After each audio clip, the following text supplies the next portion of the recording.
equations simultaneously. Solve the following equations simultaneously. X plus y equals to 4 and 3x plus y equals to 8. Let's take it again. Solve the following equations simultaneously.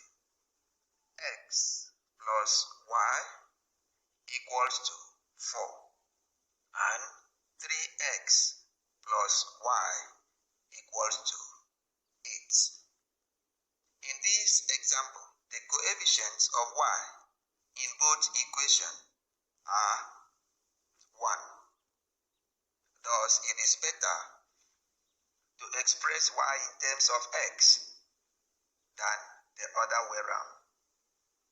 So let's work this example, making y to be written in terms of x. Working. Now write this down as the summary of the solution. Line 1. X plus y equals to 4 dash dash dash equation 1. Again. Line 1. X plus y equals to 4 dash dash dash equation 1. Line 2. 3x plus y equals to 8 dash dash dash equation 2. Line 3. From equation 1 colon. Line 3. From equation 1 colon. Y equals to 4 minus x. Y equals to 4 minus x dash dash dash equation 3. Line 4. From equation 2 colon. Y equals to 8 minus 3x. Y equals to 8 minus 3x dash dash dash equation 4. Line 5. From equation 3 and equation 4. From equation 3 and equation 4 colon. 4 minus x equals to 8 minus 3x. 4 minus x equals to 8 minus 3x. Line 6.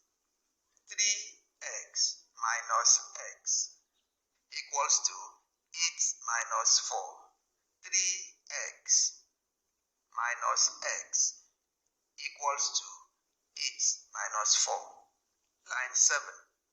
2x equals to 4. Line 8. X equals to 4 over 2. Line 9. X equals to 2 dash dash dash equation 5. Let's take line 9 again. Line 9. X equals to 2 dash dash dash equation 5. Line 10. From equation 3 and equation 5. From equation 3 and equation 5 colon. Y equals to 4 minus x, comma, x equals to 2. Let me take line 10 again.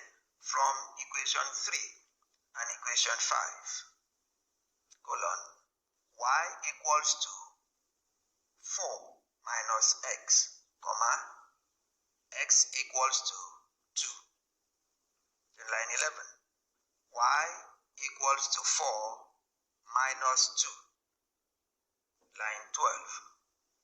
Y equals to 2. Then final line. X equals to 2, comma, y equals to 2. Explanation. Lines 1 and 2 are the given equations. In line 3, we write the first equation in its general slope-intercept form. That is to say, we've changed the first equation 1 in line 3 to read y equals to 4 minus x. If you look at it carefully, you see that we have taken the x in the left-hand side of the equation to the right-hand side, and by so doing, turning it into minus x, leaving only y in the left-hand side. That is the general slope-intercept form of the equation, which every linear equation in two variables should be expressed in that way for us to be able to equate them and solve. In line 4, we also write the second equation in its slope-intercept form. The same principle. We have carried 3x in line 2 to the right-hand side, and as it is going to the right-hand side, it turns to negative, and that is why we have line 4 reading y equals to 8 minus 3x, and that is the slope-intercept form of the second equation.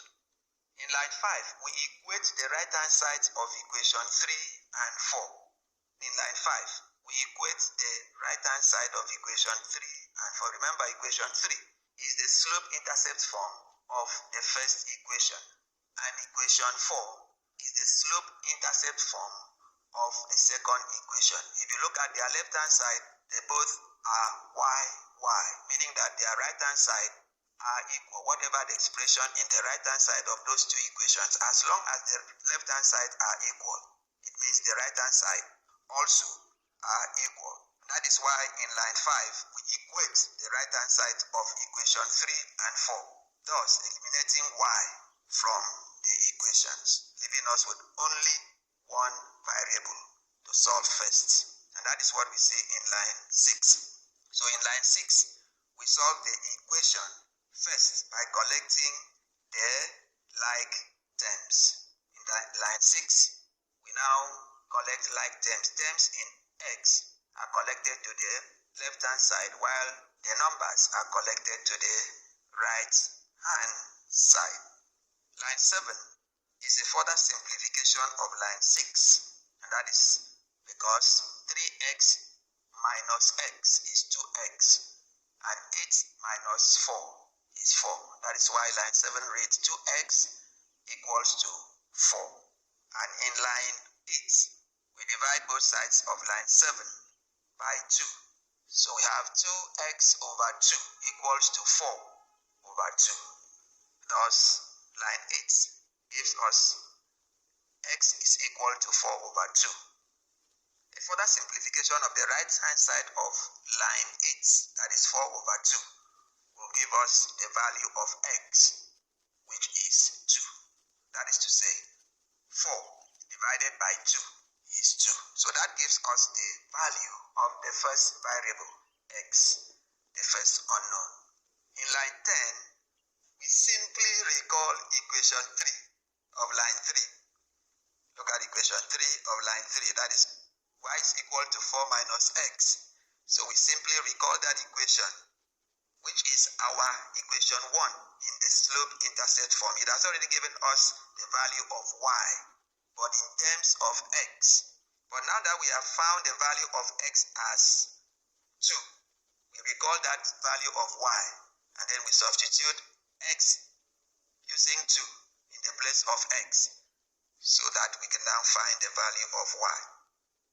Thus, line 10 reads y is equal to 4 minus x, comma, x is equal to 2. Meaning that we are going to use the value of x equals to 2 in the y, which is 4 minus x. 2 is actually substituted for x in line 11. Thus, line 11 reads y is equal to 4 minus 2. Line 12 gives the value of y as 2. gotten from line 11, because 4 minus 2 is equal to 2. In line 13, which is the conclusion, we state the solution for the given equation, which gives us the final answer as x equals to 2 and y equals to 2. So that is how to solve simple equation using the slope-intercept form of the given linear equations. Before we go, I want you to take your homework. Now take this down as your homework for today. Solve the following equations simultaneously. Solve following equations simultaneously. X plus y equals to 0 and y equals to 3x minus 5. Let me take it again. Solve the following equations simultaneously. X plus y equals to 0 and y equals to 3x minus 5. That brings us to the end of the program for today. And if you have need for more explanation, do well to call us on 0708 742 5169 or 0815 312 3035.